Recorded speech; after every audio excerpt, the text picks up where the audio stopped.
नुकसान हो रहा है तो उसकी भी सरकार भरपाई नहीं कर पा रही है।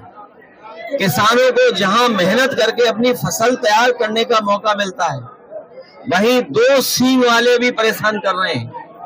हर खेत की रखवाली करनी पड़ रही है और हमारे बड़े पैमाने पर बेरोजगारी है। 9 साल में इस सरकार ने नौजवानों को नौकरी रोजगार नहीं दिया। सोचिए आप, अगर नौजवान को नौकरी और रोजगार नहीं मिलेगा तो उनका भविष्य क्या है, और अगर नौजवानों का भविष्य नहीं है तो हमारे समाज का, प्रदेश का, देश का भविष्य अच्छा नहीं हो सकता है। मैं देख रहा हूं कि विधानसभा में बैठ करके भारतीय जनता पार्टी के लोग झूठ बोल रहे हैं। वो कह रहे हैं कि बिजली आ रही है, 24 घंटे बिजली दे रहे हैं, लेकिन यही कि हमारे लोग बता रहे हैं कि बिजली है ही नहीं है। और अगर बिजली आ भी रही है तो जो समाजवादी सरकार में बिजली बन रही थी, उसको महंगा करके गरीबों को दे रहे हैं, उनसे ज्यादा पैसा वसूल रहे हैं। जीएसटी बढ़ाते बढ़ाते हमारे किसानों की हर सामान पे जीएसटी ले रहे हैं, उससे उनका सामान, इक्विपमेंट सब महंगे हो रहे हैं। ये महंगाई इसलिए कि मुनाफाखोरी की वजह से है। ये सरकार मुनाफा कमाना चाहती है, लाभ लेना चाहती है। और अभी तो सुनने में आ रहा है कि अमेरिका से जो अपने मित्र बताते थे राष्ट्रपति जी को, वो भी अब इनका साथ नहीं दे रहे हैं। ये लोग हमें और आपको उलझा रहे थे ट्रिलियन ट्रिलियन कह करके, ट्रिलियन कि हम ट्रिलियन की अर्थव्यवस्था बनाएंगे। लेकिन अमेरिका से राष्ट्रपति ने कह दिया कि 21 मिलियन हमने पैसा भेजा यहाँ पर, हमें आपको उलझा दिया ट्रिलियन में, और खुद 21 मिलियन पता नहीं कहां पहुंचा दिया है। कारखाने बंद होने जा रहे हैं। अभी अमेरिका से कई उद्योगपतियों को ब्लैकलिस्ट कर दिया राष्ट्रपति ने वहां के, और हमारे मुख्यमंत्री कह रहे हैं कि अंग्रेजी कौन सीखेगा, कौन नहीं सीखेगा। विदेश से कारोबार कर रहे हैं, और अगर कारोबार करना है विदेश से तो अंग्रेजी आना पड़ेगा, सीखना पड़ेगा, जानना पड़ेगा। और महाकुंभ की जो व्यवस्था खराब की है उसके लिए जिम्मेदार मुख्यमंत्री खुद हैं, क्योंकि खुद ही वहां जाकर के बार बार निगरानी करते थे, निरीक्षण करते थे। अगर निरीक्षण करते थे तो किस बात का निरीक्षण करते थे?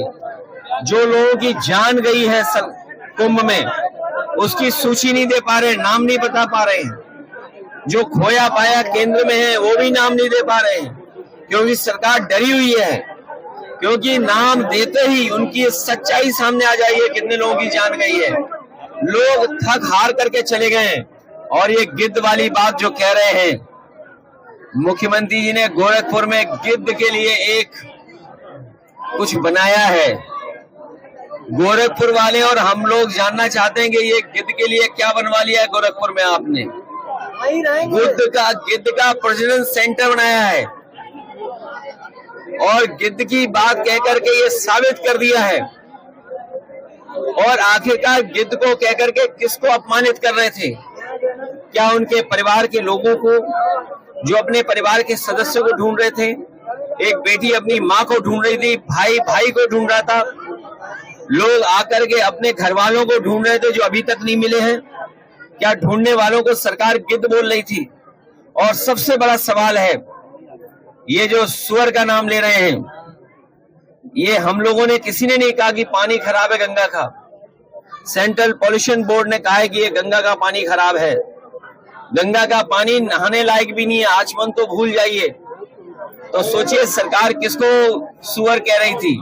मुझे तो लगता है ये दिल्ली और लखनऊ के झगड़े में एक दूसरे को गाली दे रहे हैं। अगर उत्तर प्रदेश के बोर्ड कह रहा है, उत्तर प्रदेश का पॉल्यूशन बोर्ड कह रहा है कि पानी साफ है, और दिल्ली का पॉल्यूशन बोर्ड कह रहा है कि पानी खराब है, तो इसका मतलब है लखनऊ वाले दिल्ली वालों को सुअर कह रहे थे। ये जिम्मेदारी किसकी है? ये जिम्मेदारी दोनों सरकारों की थी। ये डबल इंजन नहीं, डबल ब्लंडर वाली सरकार है। इंजन टकरा रहे हैं, डब्बे टकरा रहे हैं, और जनता भी इंतजार कर रही है कि इस बार इनके पास जब चुनाव होगा, सूखे पत्ते की तरह भारतीय जनता पार्टी का सफाया हो जाएगा। भारतर एकमात्र परीक्षित बायोसार पृथ्वी प्रो माटी को रखे सुस्थ दिए नुआ जीवन। धान पनीपरिबा और डाली जातीय फसल लाभदायक, अमल बढ़ाए, रोग कमाए। आज ही जमीरे प्रयोग करंतु। जोगाजोग 9937054201 नंबर को डायल करंतु। आम सह जोड़ी हेबा पाई आमको लाइक, फॉलो और सब्सक्राइब करंतु।